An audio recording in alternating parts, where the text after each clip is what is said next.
Hello বন্ধুরা, আপনারা যারা রাস্তার ধারে টেস্টি টেস্টি মাংসের ঘুগনি খেতে পছন্দ করেন তারা ঠিক এই পদ্ধতিতে বাড়িতে চিকেন ঘুগনি বানিয়ে ফেলবেন। এটা আপনারা চিকেন অথবা মাটন দিয়ে বানাতে পারেন, একেবারে রাস্তার ঘুগনির স্বাদ ভুলে যাবেন।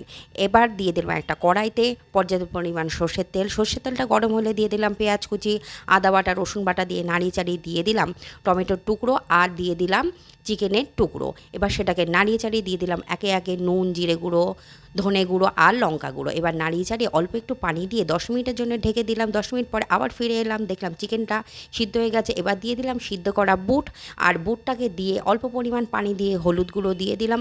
এবার আবার সুন্দরভাবে নাড়িয়ে চাড়িয়ে নেব। এই ঘুগনির বিশেষত্ব হলো এখানে আমি আলুটা কিউব করে কেটে না দিয়ে আগে থেকে সিদ্ধ করে নিয়েছি, আর আলুটাকে ম্যাশ করে এবার এর মধ্যে মিশিয়ে দিলাম। এবার দিয়ে দিলাম গরম মশলা গুঁড়ো, দিলাম টমেটো সস, আর ওপর থেকে ধনেপাতা কুচি দিয়ে পরিবেশন করলাম। কেমন লাগলো বলবেন, চ্যানেলটিকে সাবস্ক্রাইব করতে যেন ভুলবেন।